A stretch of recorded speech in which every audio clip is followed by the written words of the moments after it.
How to change font size on Instagram. Hey everyone!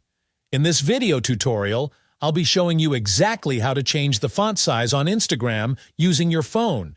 It's a simple process, and I'll walk you through it step by step. Let's get started.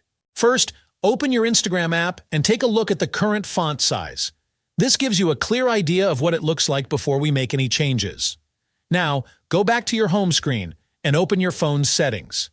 In Settings, look for the Display and Brightness section and tap on it. Scroll down just a little until you see Font Size or Font Settings. Tap on that.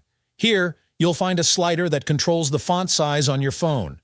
To increase the font size, slide the circle toward the large A icon. You'll notice the text gets bigger. To decrease the size, simply drag the slider toward the smaller A.